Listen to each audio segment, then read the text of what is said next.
This episode of Calgary Basement Sessions is sponsored by Cornerstone Music Cafe. For more information on Cornerstone, visit cornerstonemusic.ca.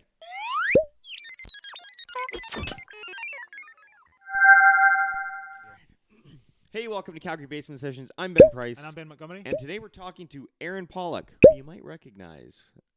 Aaron Pollock is a Calgary-born country artist. I got to start again because it's in there. I said his name. Calgary-born country artist Aaron Pollock is a storyteller with a modern flair. With over 500 songs in his catalog, Pollock is establishing himself as one of the most sought-after songwriters in the Canadian industry. It's true. He's on everything. Teaming up with Juno Award-winning producers Spencer Shane and Justin Cutting, Brett Kissel's producer, Jocelyn Alice, Leaving Thomas. That's all it's in there. It's all in brackets. Leaving Thomas. We'll talk about it. Pollock's latest single, Don't Drink Whiskey Anymore, I Don't Drink Whiskey Anymore, is out everywhere via Believe Digital and all streaming services.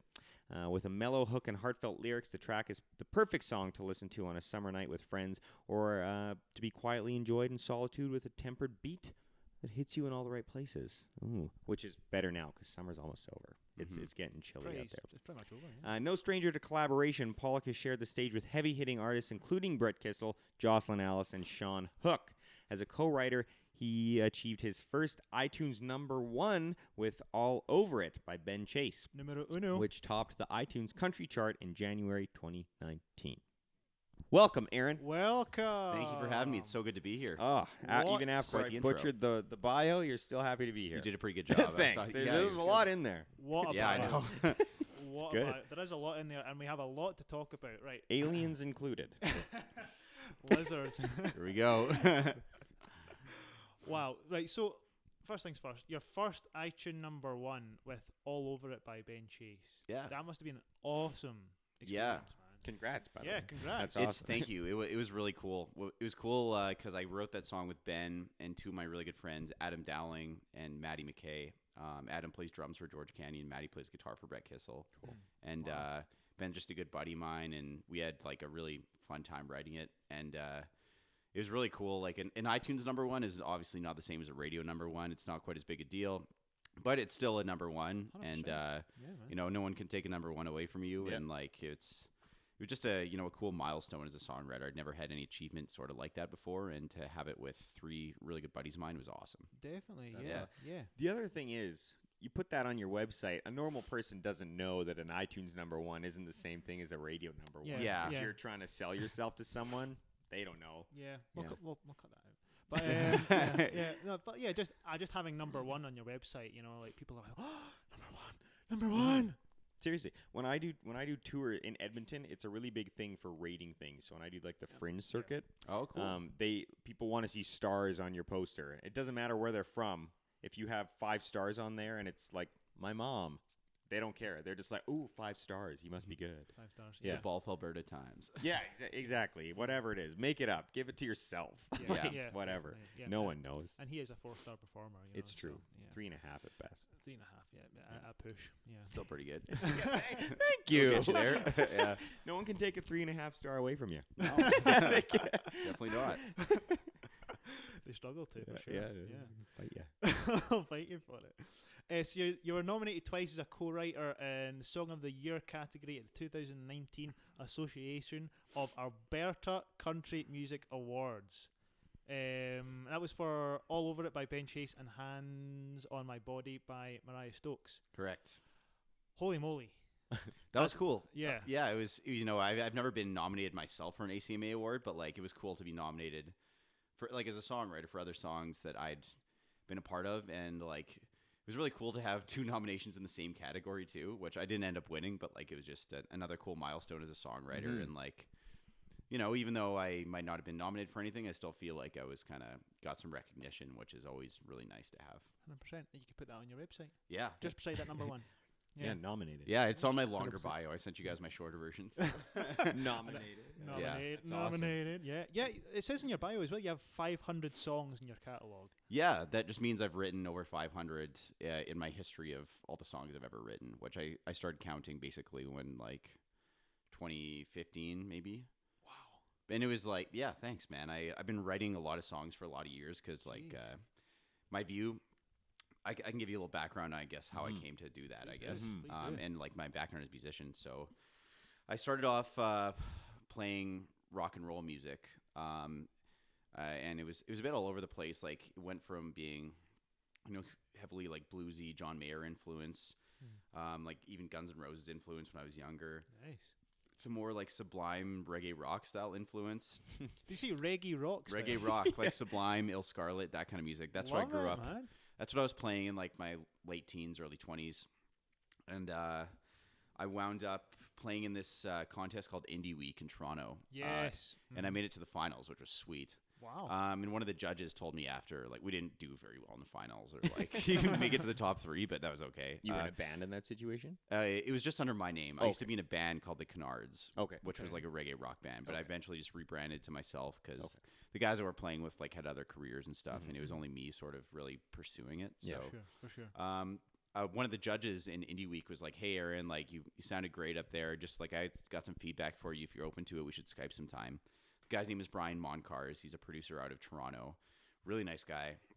And we Skyped, and he was like, "Yeah, you sound great. You sing great, but like your songwriting is like, needs a lot of work. It's very all over the place. Like, I don't really know what you're trying to do." Like, it made me realize, like, holy crap, this guy's right. Like, my songs aren't good. Like, I used to sort of like subscribe to the Anthony Kiedis for a style of songwriting. For those of you who don't know, that's the singer of the Red Hot Chili Peppers. Yes. And he just kind of like writes the most random stuff, and it's all metaphorical. And like, I just kind of thought like, oh, I can just write these really obscure songs that are all metaphorical. People might not understand what they mean, but like they sound cool.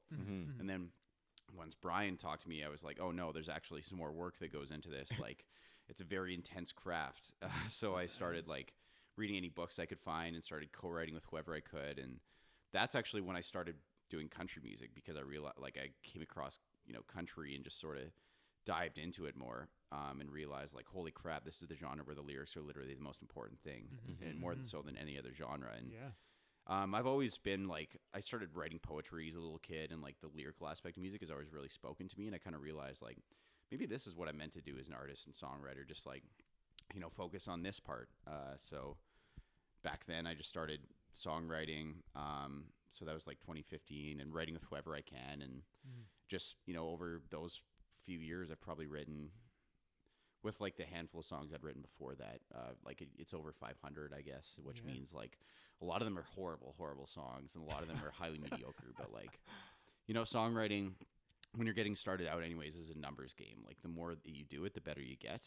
Like, at the start, you can reading all those books helps, and like taking those classes and going to conferences helps a lot. But once you build up the fundamental knowledge, all you can really do to move the needle is write more songs. So something I try and do a lot, and just, looked back a couple years later and was like, wow, that's like, there's like over 500 in the catalog here. So it's pretty cool. That's awesome. Crazy. So I'm guessing you don't struggle from like writer's block at all. Well, no, there's days where it comes easy, and there's days where it comes very difficult. And the important thing is that you sit down either way, and that you do, I heard a quote a few years ago: if you wait for inspiration to write, you're not a writer, you're a waiter. That's very good. It's a pretty profound quote, because like, can be taken very literally. Yeah, fair enough, eh? Yeah. Fair enough. And like, when you're writing by yourself, it's a lot harder to get through writer's block. But like, that's the thing with co-writing, is that it's a lot you can get pulled out of writer's block a lot easier by like collaborating and seeing what other ideas the other person has. So, I find like just the more I write in general, the less I get blocked up, and the more the ideas come. Writing is like a muscle. It's, anyone that tells you otherwise probably doesn't write very much. So the more you write, the better you get at it, and the less you get stuck. It's like training with sports or anything like that. So, you get the writer's block, but you sit down and you get through it, and, might not get a great song that day, but the next day you're probably going to get an okay song because you powered through, right? Yeah, for sure. So when you co-write, do you go through the whole process, or do you do lyrics and then they'll take it from there and do music, or how? The whole process is collaborative. Like, when you co-write together, you write the lyrics, melody, chord progression, like the whole song.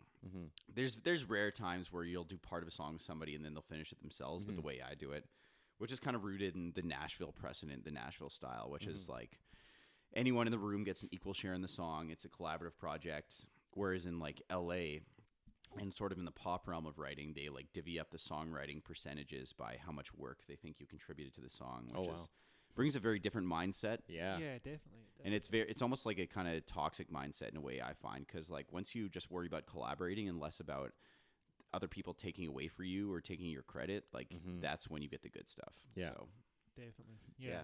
Wow, that's nuts. I didn't know that. I didn't know that was the sort of LA sort of stance on songwriters and stuff. yeah, it's pretty weird, and like that's why part of why I love country so much is because the whole genre and where it all comes from is rooted in collaboration and wanting other people to succeed and helping other people succeed and them helping you back, which just makes it a lot more enjoyable, and B, the product you get at the end is so much better. Oh yeah. Definitely. Yeah, no, I completely agree with you on that. Thank you.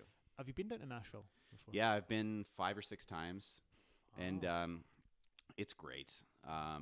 It's a lot of fun, and you kind of need to go a few times to like find people and to establish yourself, and it's pricey though. Oh, and really? yeah. Well, just like traveling, accommodation, food, all of that. It's pricey, and It's a there's- tourist city too, so it like the price is up there too, just because it's a and destination. it's growing so rapidly. There's like 100 people that move there every day or something. Wow, bonkers. what? Jesus. I don't know if that's overblown or not. That's what I heard. Okay.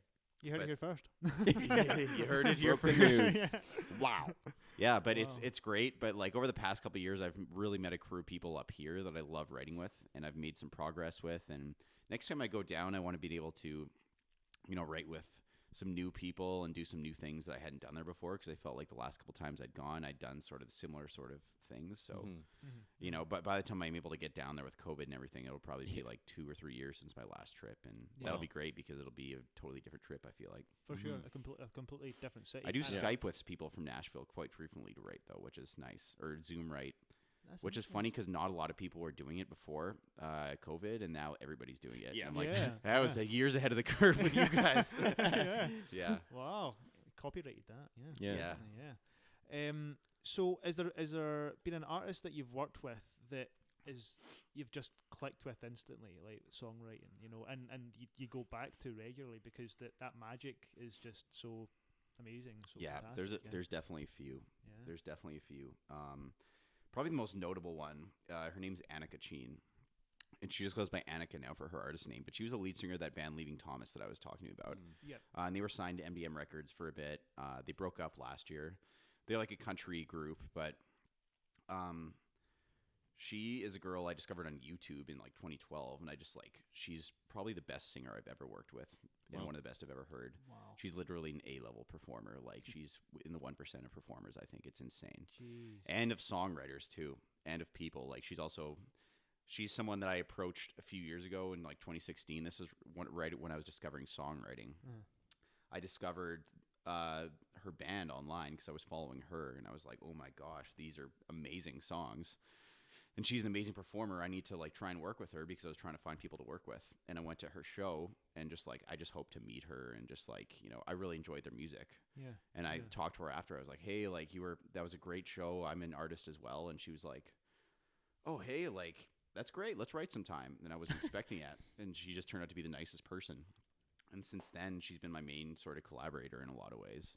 Wow. And she has a solo record that's coming out soon. And I co-wrote 9 songs on the record with her, which Oh, wow. is pretty cool. Yeah. That's Wow. awesome. Along with some other people that I collaborate with a lot, and that she does too, that are just amazing. There's a group of 3 other people, which is her husband Spencer, who's my producer, Spencer Cheen, and a guy who lives in Nashville. His name's Chris Yurchuk, and like I write with them very frequently. We call ourselves Bangers and Smash, But, yeah. because like they're just 3 of the most monster talents I know. But Annika is great because she's like one of the most skilled, talented people I know, but also the nicest. And I approached her out of pure professional respect out of a couple years ago, but she's since become one of my closest, dearest friends, her and her husband. And like, I'm just so grateful for those relationships. Wow. So she's probably, when people ask me like if there's anyone special that I collaborate with or those relationships, she's one that I like to bring up for sure. Cause she's, I think she's going to do really cool things, and I'm proud to be collaborating with her. Yeah. That's awesome. Yeah, that's fantastic. Yeah. Thanks. So tell us about your most recent release. You've got a song released, haven't you? Yeah. You just recently I don't drink released whiskey anymore. So yeah, that's But tell us about the song. Yeah. okay. So that's a song that I co-wrote with Bangers and Spash, actually. I got it, yeah. So the I group, got it. the writers are telling me about Bangers and Spash. I wrote it with them, and it's the first song we actually all wrote together, which was really cool. So Spencer, Annika's husband, he was married before Annika. He doesn't mind me telling this story because we've talked about it a lot, and I've told his life story a lot of times when talking to people about this song, which is kind of funny. But he was married a couple years ago and went through a divorce. It was really hard on him. Wasn't a good situation, but he got through it. And about a year later, he gets a text from his ex-wife being like, "Hey, like, hope you're doing well. I just discovered this new brand of whiskey that I think you'd love." And like, he hadn't talked to her in like a year, and like, biggest heartbreak of his life. They were together 12 years, and he was like, Oh wow. "Why are you sending me this?" And like, Yeah. he realized also, like, I haven't had a drop of whiskey since like she left. Now I just drink wine. Wow. Okay. So he comes into our like write with this song idea, and at this, I quit drinking in December 2017, and I haven't drunk since. And so this. We will get on very well because we don't drink either. Oh, cool! That's yeah. that's really cool because it's very rare in the music industry to find that. But It is. I completely agree with you. yeah, I look forward to talking about that after. Yeah. But so this song, I was like, wow, this idea obviously resonates. So we just wrote a song basically about giving up bad habits in your life, and sometimes bad habits come in a bottle or they're a drug, and sometimes bad habits are those people in your life that just bring negativity and toxic energy into your life, and sometimes you need to get rid of them. And getting rid of a bad habit is universally, I think, one of the hardest things to do in the world, but it's also one of the most rewarding. For sure. So we wanted to write a song about basically encapsulating that feeling of, I went through this huge struggle and it was one of the hardest things I've ever done, but now I look back and, I'm a different person and I'm better for having gone through it. So long story short, I guess that's what that song is about. And it's probably the most meaningful song I've ever released to me. And it's really cool. Like, more than any other song I've released, I've had people reaching out being like, "Hey, this resonates with me. Like, I've had struggles with this before or whatever. And, this means something to me." So it's really cool. And I'm really proud of how Justin and Spencer produced it and to have it out in the world. Yeah, That's definitely. awesome. Yeah, that's a fantastic story. Like, yeah, you're right. Addiction is it's a dangerous game. Yeah. Addiction is. Like, I know a few people that have tried to give up smoking. My mum for one, actually. Like, she gave up smoking and then she got back on and then off now. But I think she's off now. But yeah, she went through a hell of a time. Really man. tough time with like smoking and stuff like that. My grandpa as well was like he loved gin. He loved a good gin and every now and again and stuff like that. And it's with my granddad, actually, I found I didn't actually notice it until like I got a bit older, and I was like, huh, he's drinking quite a lot. Huh, okay, interesting. And and it just consumes your life. It really does. Yeah. It can, man. It really, if you have that kind of personality, it can really take over your life, and it's very hard to control. And mad respect to both you guys for making that decision not to be drinkers. Yeah. He hasn't had a drop in his life. Wow. Congrats, man. Thanks. You're going to live a long time. I doubt it. But yeah, he blows fire all the time, doesn't yeah, he? And yeah. eats glass. Yeah. So there's other things going on. But Yeah, yeah. definitely. And like you mentioned, like especially in the entertainment industry, not just in music, addiction is a huge thing. It's crazy. It just comes along with a lifestyle, which says something about like the industry. Yeah. Like that should. Why are we doing something about that? It's a huge, huge problem in the industry. Like, addiction is, one of the bigger problems in the industry, I'd say. And, it can really screw up people's lives, and it almost screwed up mine in a big way. I was like a really heavy drinker. I wasn't like a blackout drunk or anything where I'd be like falling down every time, but just like I was never able to control it in the way that was healthy for my lifestyle. And I've had problems with mental health too. Like I take medication for depression and anxiety, which is something I've been more open about recently, but because when I drank, those medications didn't work. Yeah, of course. And I just wasn't happy. And, maybe I wasn't all the way down, but I heard an expression, a couple years ago that was, just because you don't have to ride the garbage truck all the way to the dump to realize you want to get off, yeah. Wow. Yeah, and I was on the garbage truck. I wasn't at the dump yet, but I was like, I'm out of here. So, Yeah. Bail. I'm off. yeah, exactly. Stop here. That's Wow. awesome. No, Thank you. it's fantastic, and thank you for sharing that with us as well. Like, we appreciate that. Thank you, man, and I appreciate you guys asking me. And it's something that I kept private for a long time, but I realized that when I quit, something that was really helpful for me was like just hearing other people's stories and like the occasional Facebook post I'd see online of a guy who was like, I'm celebrating 6 months sobriety today. And, you know, just made me think like, wow, maybe I can do this myself too. So, you know, I got no shame about it. If anyone wants to judge me for that, then they can go kick rocks. You know, it's my life. And if it can help, my story can help somebody else out, then that just, you know, what better thing is there than that, right? Definitely. Especially for especially for someone in the industry who's like, okay, well, this guy's got what, by the time they hear this, 700 songs under his belt, and I don't need to do this to make it. I can do it on my own. So that's awesome. Yeah. Congrats. Thank you. I appreciate it. And you're just in music, you're around alcohol constantly. Oh, we were just saying, we just watched, I'd never seen it. We just watched A Star Is Born. Oh, yeah. And Ben was mentioning like in music and on tour, it's just all over the place all the time. Constantly. It's crazy. Constantly, yeah. And people in music are usually like sensitive people with, you know, maybe underlying mental conditions because like to be a songwriter in music, like you need to be a specific type of person. And I think those types of people are way more susceptible to addiction and to those kind of problems. So 100%. Now, is that the reason, like, so you mentioned actually before we started the podcast that you teach boxing at like a boxing gym and stuff like that. Is that like another sort of avenue that you went down to sort of help your mental health as well? Yeah. That's 100% correct, actually. Yeah. Okay. So when I was like 3 or 4 months sober, when I don't know what your experience was like giving up alcohol, but with me particularly, there was a period which, you know, I was told is actually quite common among people who give up drinking and who drink heavily, where like 1 month in, I felt the best I ever had in my life. Like it all left my system. I was on what they call the pink cloud. And so just feeling amazing all the time.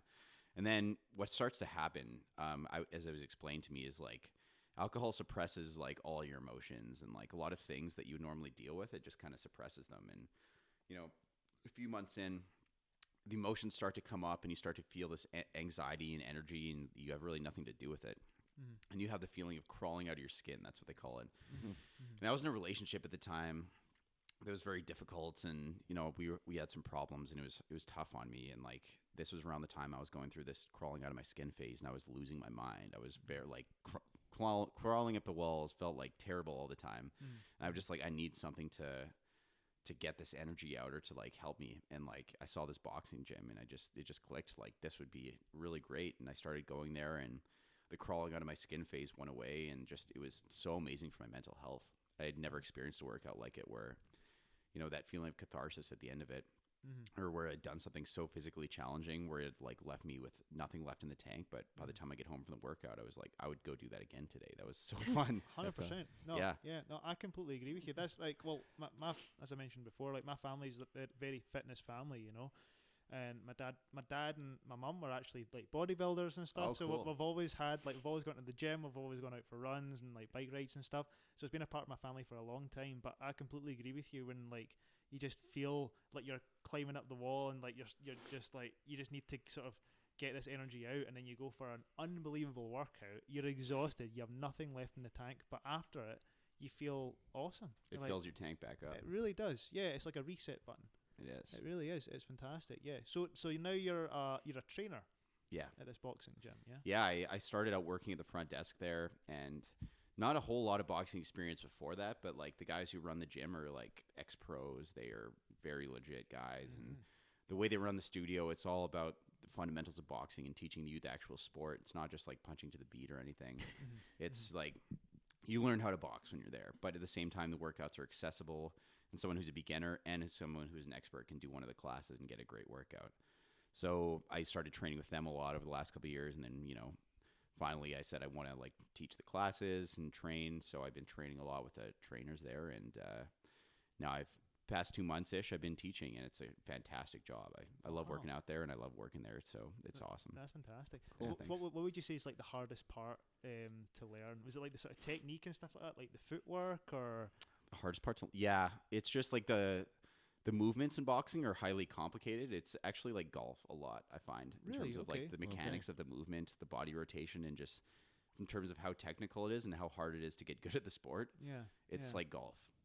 So interesting. like A, how to do all the punches and movements separately, and B, figuring out how to stitch them all together, and just know how to use what when. I guess it's like a mental game as well. For sure. And then sparring is a whole different ball game too. Once you get into that, like that's just another. Oh yeah, for sure. Yeah, you think Yeah. you can box until you spar somebody, and you're like, Yeah, suck. because punching bags don't punch back. Yeah. Yeah, That's the hardest part, learning to take a hit. Yeah. Exactly. Yeah. Yeah. Yeah, I've seen these videos of these crazy like boxers, and they're doing like these like speedball workouts and Yeah. stuff like that. Like it's nuts, you know. Like they're doing like 3, and then they're doing 2, and then they're doing 1 with like 2 hands and stuff. It's awesome. I don't Super remember his cool. name, but my family and I used to go to BC a lot for family vacations when I was Cool. little, and there was an ex-boxer who moved to Kimberley, BC, and I don't remember his name, but he opened a pizza shop, and like every 20 minutes he'd come out and he'd do like a demo on the bag, like you'd be eating your pizza and he's just beating the crap out of this bag, and it's just he's going at it. It was really cool. He was the friendliest guy too. He's like, "You like that, kid?" You're like, "Yeah." It was awesome. Give me a slice of your pizza. Yeah, pretty much. He was That's so awesome. funny. It was great, but yeah, it was pretty cool. It's funny. really Boxers are often like are martial artists, or a lot of them are really nice people because like they just have that confidence of like they're not doing because they're those aggressive alpha type people. It's more just like they have the confidence. They know they can hold their own. It's like they have no need for aggression or like they're just comfortable with themselves. Yeah, So he I was a like big that. goof. Like he was the friendliest guy, nice, just beefed up. Like, Yeah, you just would never. here's a wanna, pizza. Made you cheese pizza. Yeah. Now I'm gonna hit some Very stuff. interesting concept for a restaurant for sure. Yeah, it was great. Yeah. It was funny. Make sure you tip your waiters. Yeah, yeah, exactly. Yeah, yeah. Big time. Sweet, awesome. Wow. So also in your bio, actually this wasn't mentioned in your bio, but you've raised over $5,000 for Canadian mental health. I did, yeah. That's fantastic. That's really, really awesome. Thank you. I appreciate that a lot. So that was last year I was collaborating with them. Yeah. It was part of a contest I was in called Project Wild, which I'm sure you guys have heard of. It's a radio station contest where 12 artists from around the province compete for money, do all these challenges, and learn all these things. It's an amazing program. I was lucky to be a part of it. But one part of the program, one of the challenges was to do a charity collaboration. And mental health has been a significant issue for me my whole life, especially with the alcohol thing. And, it's a charity where I was like, I've been so personally affected by this. I would love to be able to give back. And working with them was amazing because like everybody I met in that charity had some kind of experience with mental health or some kind of issue that they'd overcome themselves. And it just like, I felt like a part of their community immediately. It was amazing. And Fantastic. I asked them, so what can I do for you? Like, how can I use my skill set to help you out? And they said, well, you can write us a song that we can use in our campaign. That'd be amazing. So I wrote a song called I Will Carry You with Annika and Chris, 2 of the 3 of Bangers and Smash. Nice. And it's a song about, it's a conversation between somebody who's struggling and somebody who's in recovery, who's already sort of like gotten out of that dark place, saying basically like, I know where you are right now. I understand and I can help you out of it. And you're not alone. Because like when you're in that dark place, it's all the difference in the world to hear somebody say that to you. So we wrote that, and it was really cool. We released it, and we held an event with the Canadian Mental Health Association at the Ironwood, which was a songwriters round, which we raised a bunch of money there, and all the proceeds from the song for the first month went to the Canadian Mental Health Association as well. So Wow. with those 2 things, we raised around $5,000. So That is fantastic. That's man. amazing. yeah, that's I was really great. proud of that, and I love that association and hope to work with them again soon. Yeah, Cool. definitely, man. 100%. Right, we've talked a lot. We have. Yeah. Probably should we- hear some tunes. Yeah, but before we go, Where can we find you on social media? Yeah, right. And online. So my Instagram is Aaron Pollock Music. By the way, my name's spelled AARONPOLLOCK. So it's Aaron Pollock Music on Instagram, A Pollock Music on Twitter, just Aaron Pollock Music on Facebook, and my website is www.aaronpollock.ca. So Simple. yeah, just Google me or look me up on any of those platforms. You can find what I'm up to. Awesome. are you on TikTok? No, well, not yet. Not yet? I have my username. I've like gotten that, but I haven't started putting anything up yet. But I've been thinking about it. Follow him on TikTok. We'll follow each other. Yeah, well, I need some inspiration on how to like navigate that platform. And what It's to do. so hard. Yeah, So hard. Well, Really? Why yeah. is it hard? Why is it? It's just you've got to have the right thing to get people to watch your content. Yeah, it's I really one aspect I really appreciate about TikTok in comparison with the other platforms is that like there's a ton of creativity that goes into like posting, and it's not just like this vain kind of self-indulgent stuff, which is still on there, but like all the popular stuff is like actually like pretty well thought out and entertaining. Yeah, Definitely. for 30 seconds. The amount of work that goes into this video for 30 seconds is nuts, which I take my hat off to them because it don't touch me. It's awesome. But we'll follow each other. That'd be great. We'll be TikTok friends. TikTok pals. TikTok Yeah, pals. I would try to think of a rhyme, but no, I can't TikTok think of twins. one. TikTok twins. That's why, That's- Aaron, yeah, you're the that's why- songwriter. yeah, that's why you're the songwriter, and I'm the Damn, drummer, and you're the this magician. guy. Ah, Yeah. TikTok twins, new tune. We should also mention that this episode is brought to you by the lovely people at Cornerstone Music Cafe. Mm-hmm. So thank you, Cornerstone, Thank you very much, for Cornerstone. sponsoring this podcast. This one right here. Now let's hear some tunes. Thanks so much for being here. Thank you for having me. I've had a great time so far. Thank you. So we. Hey, thanks for watching that full episode of YYC Basement Sessions. We hope you're enjoying all the music. Yes, please follow us on social media and subscribe to our YouTube channel and click that bell to get notifications from us.